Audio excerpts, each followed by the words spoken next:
समान धन्य हुआ माता। आपके अलौकिक दर्शन प्राप्त कर मेरा रोम रोम पुलकित हो गया है माता। आपके समान शीलवान और दिव्य आभा से मंडित और कौन हो सकता है माता। आपके दर्शन से मेरा व्याकुल हृदय शांत हो गया है माता। निराशा उल्लास में परिवर्तित हो गई है। आपके दर्शन के लिए आतुर इस तुच्छ राम भक्त को दर्शन देकर आपने मुझे कृतार्थ कर दिया है माता। मेरा जन्म सफल हुआ। आपको मेरा शत शत प्रणाम।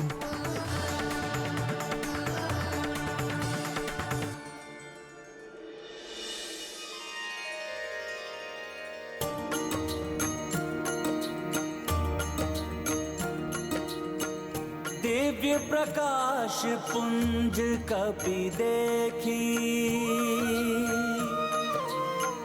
तरु की ओट बैठी बैदेही।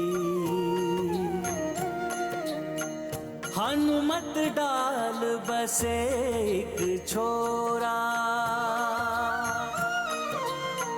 मात को देखे भाव विभोरा।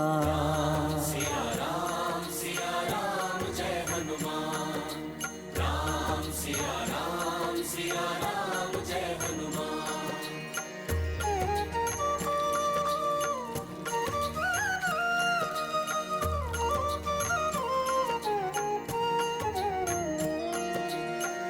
आनन छटा नयनाभिरामा, मन ही मन बजरंग प्रणामा।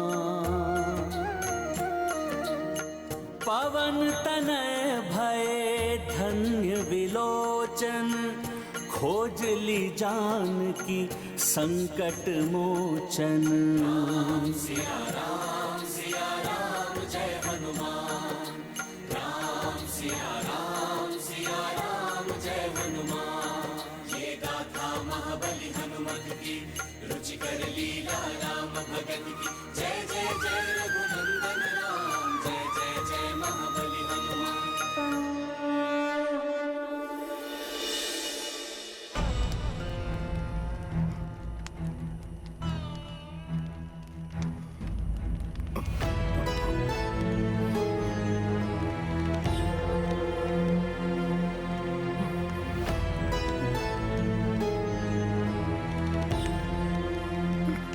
ये क्या माता इस स्थिति में?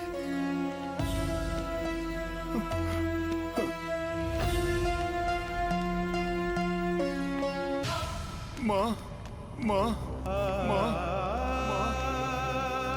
धर्मशील मिथिला नरेश जनक की पुत्री, पुण्यात्मा महाराज दशरथ की पुत्र वधु और मेरे आराध्य प्रभु श्री राम की अर्धांगिनी, दुख की छाया भी सदैव जिनसे दूर रही होगी, आज उन्हें विरह की अग्नि में तपते हुए देखने को विवश है मेरे नेत्र।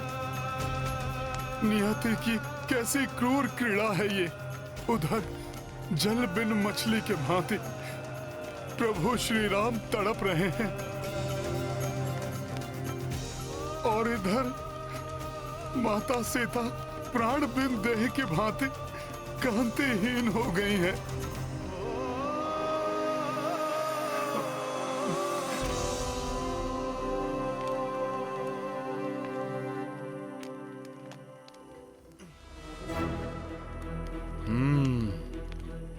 इन राक्षसियों के समक्ष माता के समक्ष जाना उचित नहीं है। मुझे माता के एकाकी होने की प्रतीक्षा करनी होगी।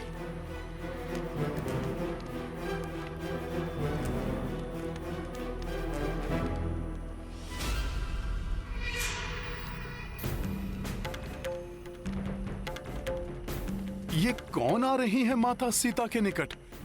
कहीं ये माता को प्रताड़ित ना करें।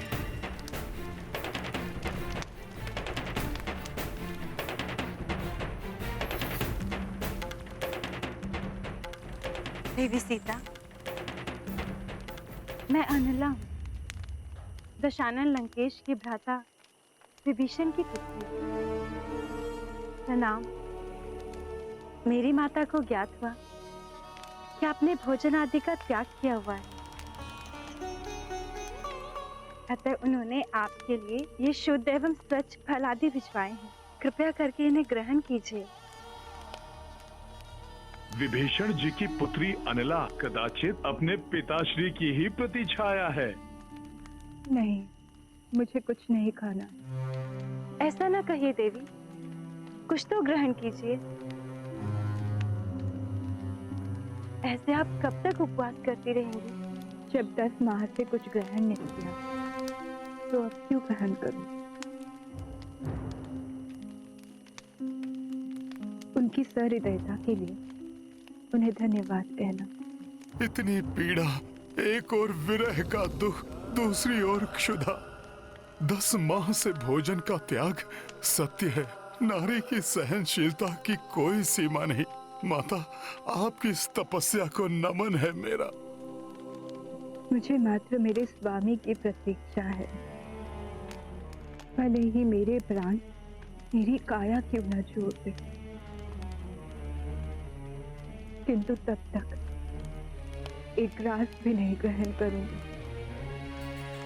जब तक मेरे स्वामी यहाँ आकर उस दुष्ट रावण को उसकी करनी का दंड नहीं दे देते। सीता! लंकेश का नाम आदर से ले, समझी?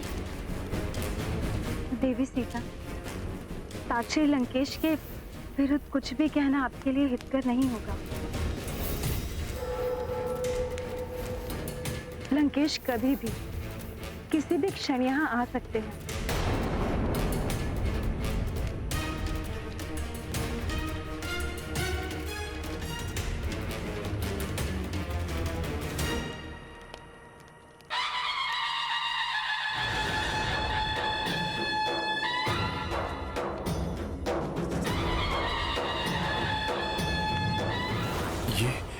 ये कैसी ध्वनियां हैं?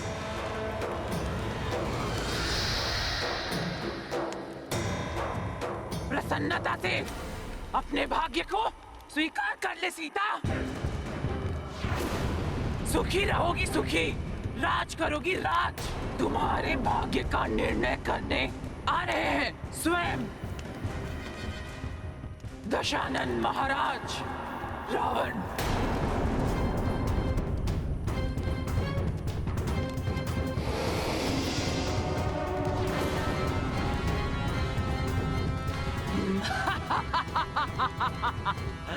वो देखो,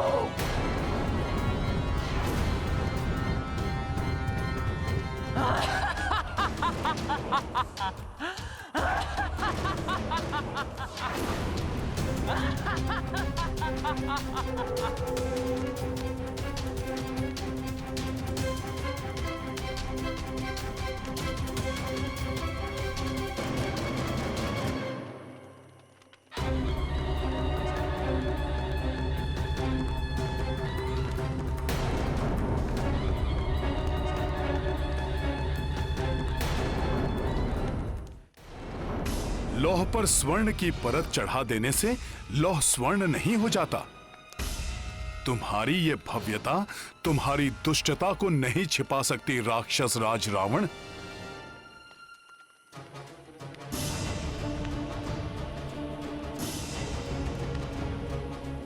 एक पतिव्रता नारी के समक्ष वैभव का प्रदर्शन, ये प्रलोभन माता सीता को नहीं डिगा पाएगा मूर्ख रावण। ओफ, हमसे मुंह मोड़ लिया। क्यों? यदि रावण ने माता सीता को तनिक भी क्षति पहुंचाने का प्रयास किया तो ये क्यों भयभीत हो रही है मिथिला की राजकुमारी? हम तो केवल आपको रानी बनाना चाहते हैं।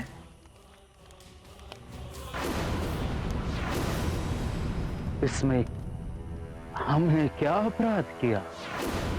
हाँ, अपराध अपराध तो हुआ है, किंतु वो अपराध आपके इस मोह लेने वाले रूप से हुआ है। अपराध आपके इन खंजन नैनों से हुआ है। कटकामिनी, गजगामिनी, अपराध हुआ है तो आपके शीतलता प्रदान इस चंद्रवदन से हुआ है।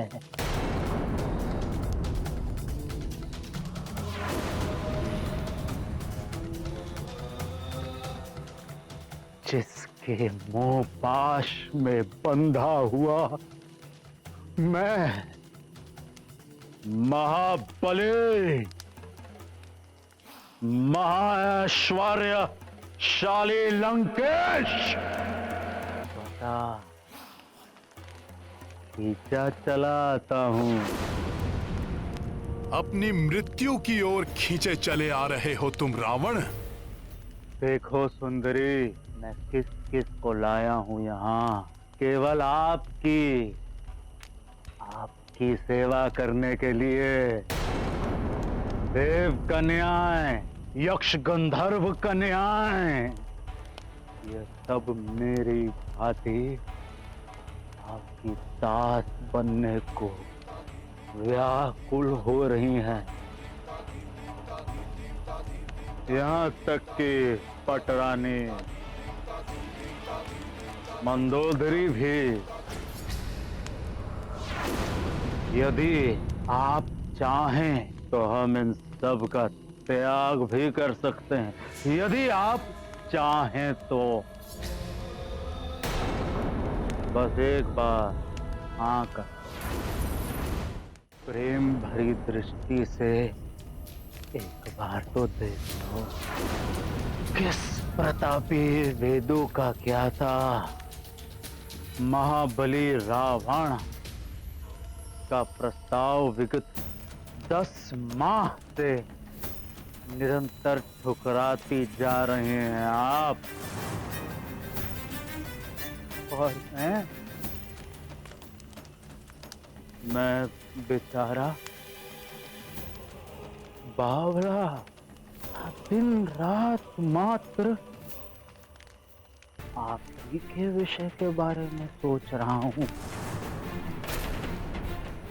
मेरे असीम प्रेम का इतना अनादर ना करो जनक नंदिनी। दुष्ट रावण, तुम्हारा सौभाग्य है जो मुझे प्रभु श्री राम ने अनुमति नहीं दी, अन्यथा मैं इसी क्षण तुम्हारे इस पापी मुख से तुम्हारी जिह्वा निकाल लेता। हमारी जिह्वा हर क्षण आपका ही नाम जपती रहती है। हमारे हृदय में झांक कर देखिए, इसके हर स्पंदन में एकमात्र आप ही बसी हैं। ज्ञात रहे, यह अशोक वाटिका हमें सबसे अधिक प्रिय है, किंतु फिर भी आपकी कोमल सुंदरता के योग्य नहीं। आपकी सुंदरता तो राजसी सुख एवं वैभव प्राप्ति के योग्य है। हर क्षण का आनंद उठाइए। स्मरण रहे, मिथिला की राजकुमारी, बीता हुआ समय और जाता हुआ यौवन लौट के वापस नहीं आता।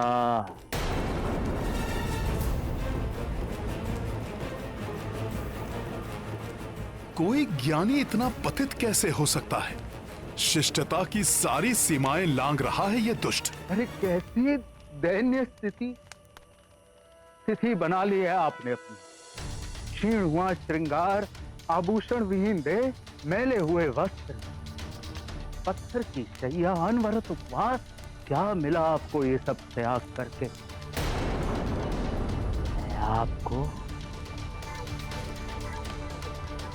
ये सब ऐश्वर्य प्राप्त करा सकता हूँ, सारे वैभव प्रदान करा सकता हूँ जो कुबेर के स्वर्ण कोश में भी नहीं होंगे। वो वस्त्र दिला सकता हूँ जो इंद्र स्वर्ग में अपनी पति शची को भी ना दे सके। समस्त सुख संसार के मैं आपके चरणों में डाल दूंगा। विचार करिए, वो वनवासी जिसके लिए आप सब त्याग करके यहाँ बैठी हो, उसने भला आपको दिया ही क्या है? हाँ, वर्षों का वनवास और ये लंबी प्रतीक्षा। बहुत हो गया रावण। यदि कुछ और कहा माता सीता या मेरे प्रभु श्री राम के बारे में तो तुम्हारे लिए उचित नहीं होगा। भूल जाओ उस असभ्य नर को। त्याग दो अपना हठ और मुक्त हो जाओ अपने दुखों से। मेरा प्रणय निवेदन स्वीकार कर लो प्रिय, और निकाल कर फेंक दो अपने हृदय से उस साधारण नर को।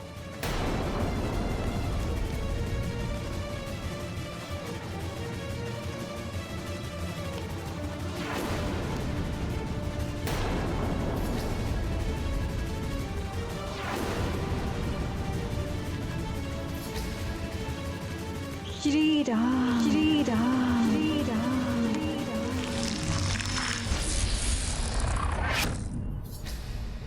सीते, सीते, सीते। शीघ्र ही ज्ञात करो वो जानकी कहाँ है जिसके बिना मैं अधूरा हूं। और हनुमान, लंका में रावण की शक्ति और सेना का भेद पता कर मुझे बता। श्री राम, श्री राम, श्री राम, श्री एक कृतांगी और नर नहीं, लंकेश दशानन रावण है तुम्हारे योग्य, जिसने मानव ही नहीं, यक्ष, गंधर्व, नवग्रह सब पर विजय पाई है। और तुम उस भिक्षुक वनवासी की प्रतीक्षा कर रही हो जो मेरे समक्ष तृण मात्र से भी अधिक नहीं है।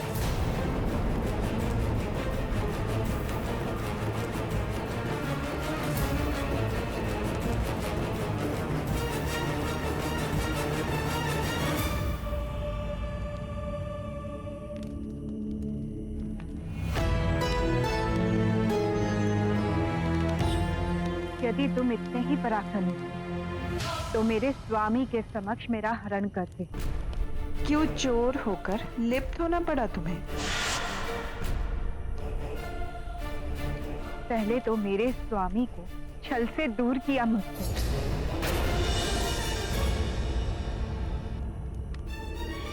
फिर भ्राता लक्ष्मण को छल से दूर भेजकर उनकी अनुपस्थिति में हरण किया मेरा।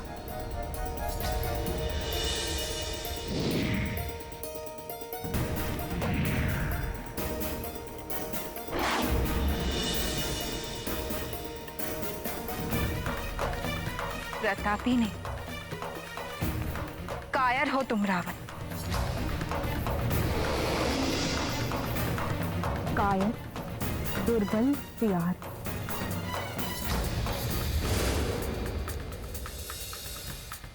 तो मेरे स्वामी पुरुष सिंह श्री राम और साक्षात नरबाग भ्राता लक्ष्मण का सामना कदापि नहीं कर सकता।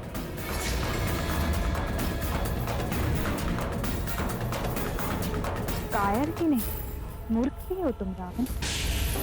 तुम मुझे स्वर्ण, माणिक और ऐश्वर्य आदि का प्रलोभन दे रहे हो।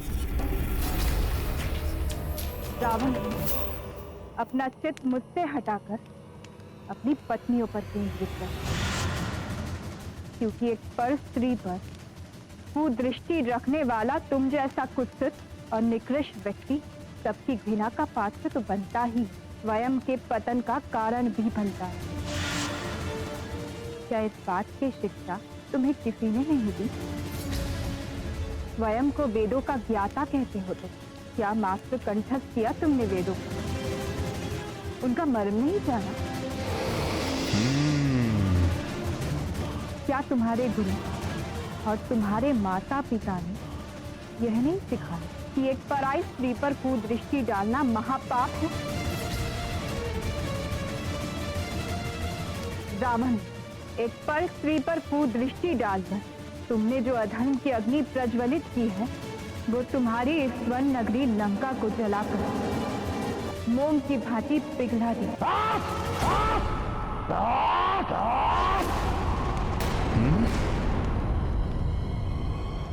बंद कर अपना ये प्रवचन। कोई अधर्म नहीं किया है हमने। ये राक्षस संस्कृति है। छल से या बल से किसी की भी पत्नी का हरण कर सकते हैं हम राक्षस। यद्यपि बल का प्रयोग करके हम चाहते तो तुम्हें विवश भी कर सकते थे, किंतु लंका में लाने के पश्चात हमने तुम्हें स्पर्श भी नहीं किया। क्यों? क्योंकि हम चाहते थे कि तुम स्वयं अपने मन से हमें स्वीकार करो।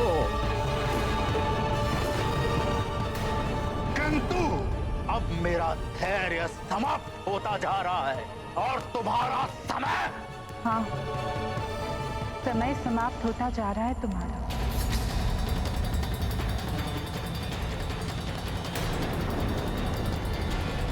क्योंकि यदि मेरे स्वामी यहाँ आ गए तो समझो तुम्हारा विनाश आ गया।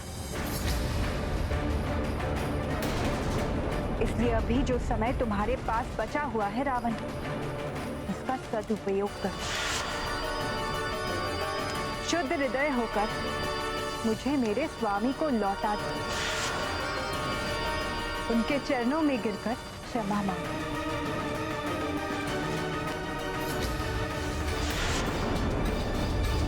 क्षमा?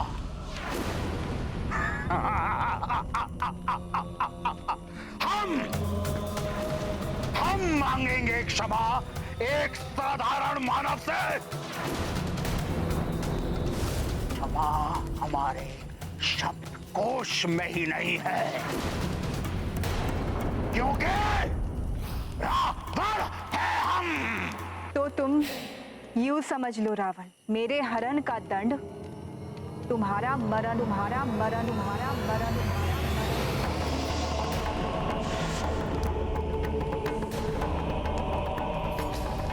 जिन्हें तुम साधारण मानव समझ रहे हो, उनके धनुष की टंकार मात्र से ही तुम्हारी ये लंका थरथरा उठेगी। उनके कंक पत्र वाले तीर चीर दे तुम्हारी और तुम्हारे राक्षसों की छाती। मान लीजिए स्वामी, देवी सीता की बात, आप क्यों अपने विनाश को आमंत्रण दे रहे हैं? विनाश तो अब तुम्हारा होकर ही रहेगा दुष्ट रावण। कहते हैं पुरुष स्त्री से जितना उन्होंने विनय करता है वो उसका उतना ही अधिक प्रिय हो जाता है, किंतु मैं तुम्हारे साथ जितने मीठे वचन बोलता हूँ तुम मेरा उतना ही तिरस्कार करती हो। तुम मेरी दया के योग्य नहीं हो। आज अभी मैं तुम्हें बलपूर्वक अपना बनाऊंगा।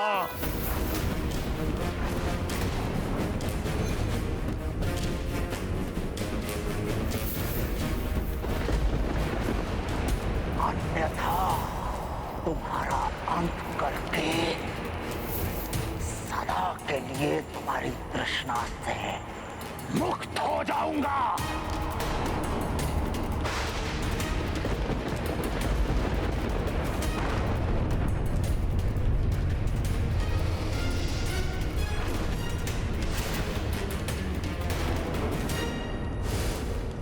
रावण, यदि अब सीता माता को स्पर्श भी किया तो इसी क्षण तुम्हारा अंत कर देगा हनुमान।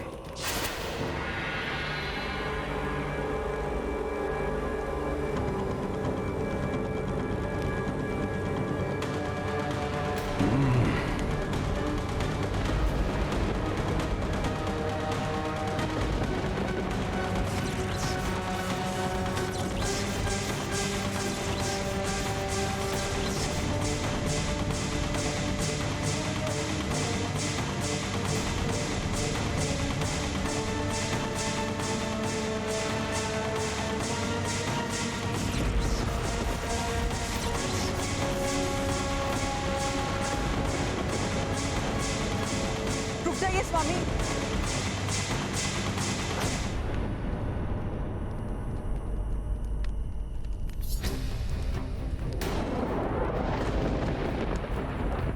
आप क्यों अपनी मृत्यु को आमंत्रण देना चाहते हैं?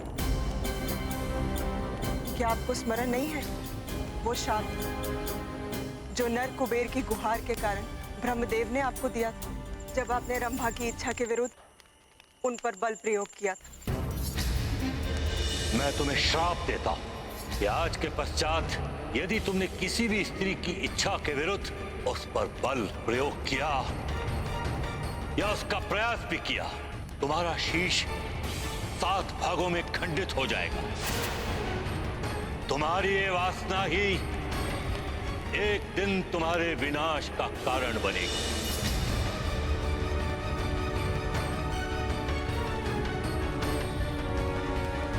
मैंने बल प्रयोग किया और मेरे 100 टुकड़े नहीं नहीं, श्राप सत्य भी हो सकता है।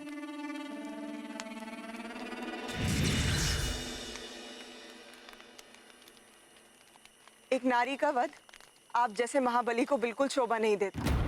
यदि देवी सीता अपनी इच्छा से आपको स्वीकार नहीं करना चाहती तो आप इन्हें पूर्ण सम्मान के साथ इनके पति के पास वापस भेज दें।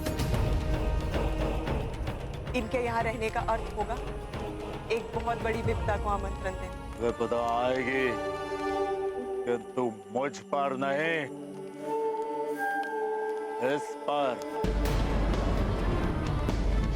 सीता, तुम्हें जो अवधि मैंने दी थी उसमें 2 माह और शेष।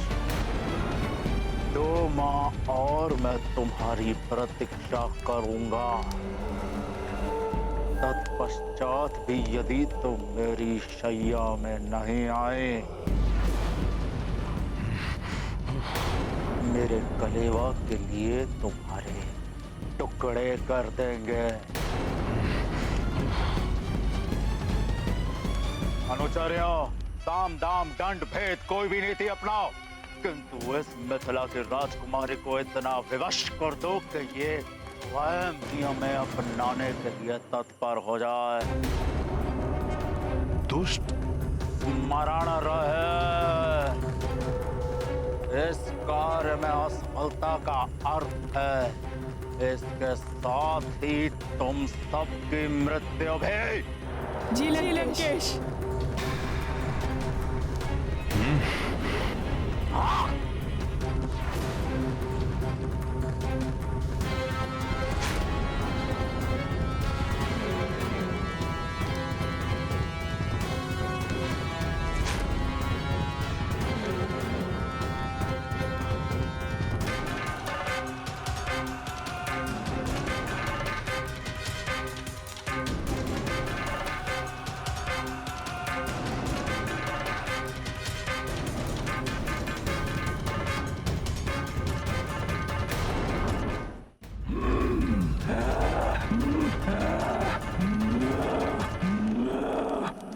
बहुत शांत रह लिया मैं। यदि अब इन राक्षसियों ने सीता माता को कष्ट दिया तो इनका यही अंत कर दूंगा मैं।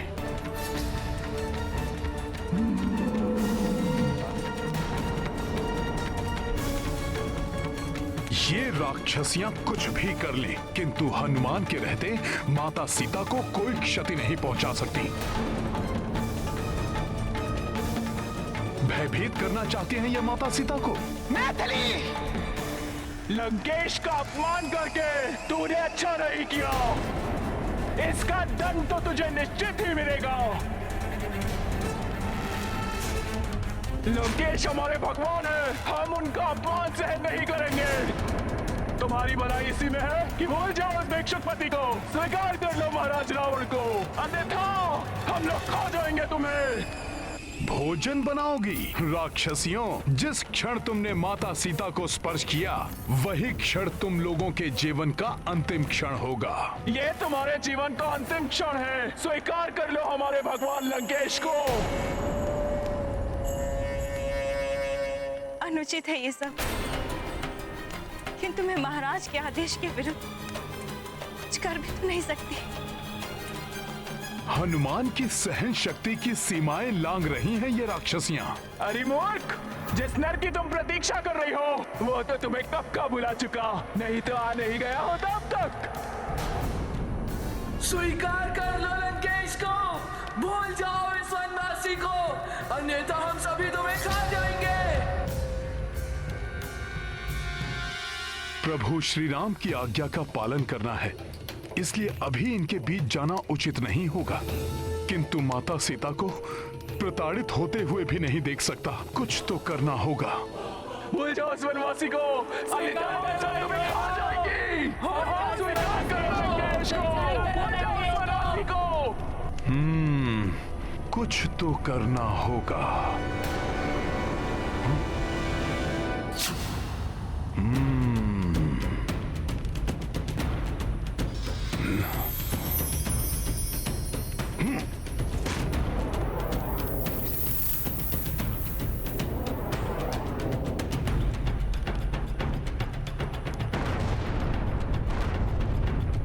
ये क्या, ये विस्फोट कैसा?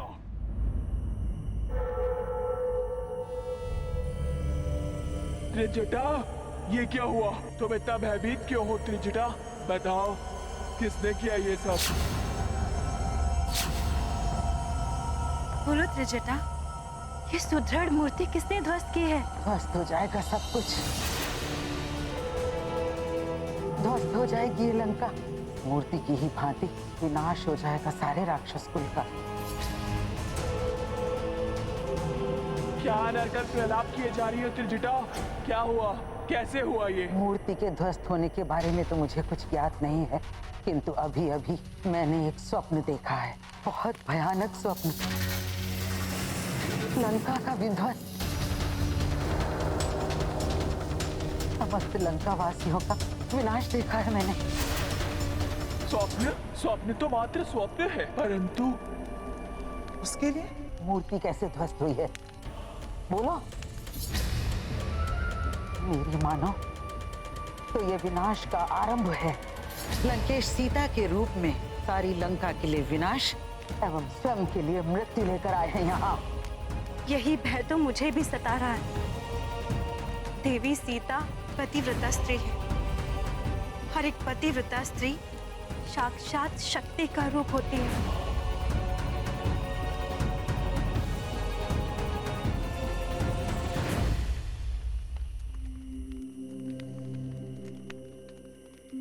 माता को इस असीम दुख से मुक्त कराने के लिए हनुमान को इसी समय जाकर उन्हें अपने और प्रभु श्री राम के बारे में बताना होगा।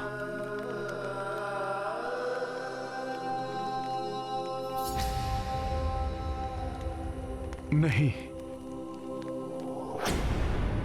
किंतु कहीं ऐसा ना हो जाए कि मुझे इस वानर रूप में देखकर माता और अधिक भयभीत हो जाएं, या कहीं माता मुझे रावण का गुप्तचर ना समझ लें।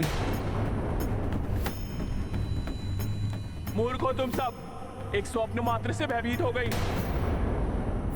किंतु त्रिजटा का देखा हुआ सपने सदैव सत्य होता है, और प्रातःकाल का समय है। प्रातःकाल के स्वप्न भविष्य में सदैव सत्य होते हैं। ये बताओ कि तुमने देखा क्या स्वप्न में? मैंने देखा वो वनवासी राम अपने अनुज लक्ष्मण के साथ गजराज पर आरूढ़ होकर आए और सीता को लेके लंकेश के पुष्पक विमान में उत्तर दिशा की ओर ले गए और देखा घने रक्तिम मेघों में एक रथ जिसमें गर्दभ जुटे हुए थे, जो काले वस्त्र और लाल पुष्पहार पहने हुए मृत्यु की देवी का रथ है, और शीश मुड़ाए हुए लंकेश उस पर आरूढ़ हैं, जिन्हें मृत्यु की देवी दक्षिण दिशा की ओर खींच कर लिए जा रही है। और लंकेश के पीछे महाराज कुंभकर्ण, मेघनाथ और अक्षकुमार बंधे हुए खींचे चले जा रहे हैं।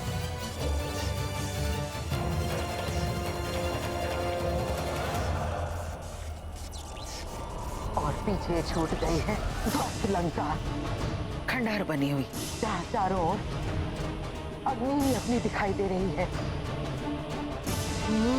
हमारी सोने की चमकती हुई लंका जलकर काली हो गई है। ऐसा भयानक दृश्य था कि किसी की भी आत्मा कांप उठे। मेरा अंतर्मन स्पष्ट संकेत दे रहा है मुझे कि देवी सीता का आना साक्षात मृत्यु की देवी का आगमन है।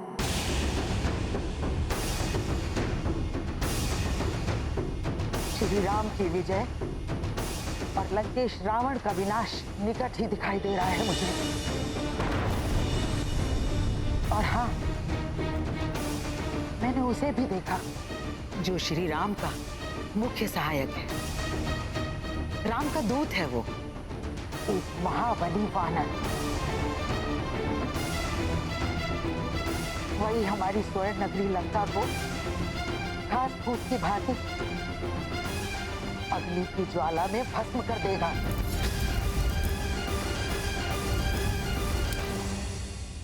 शत्रु कितना भी भयभीत करे, पर आत्मविश्वास के साथ पूरी दृढ़ता से उसका सामना करना चाहिए।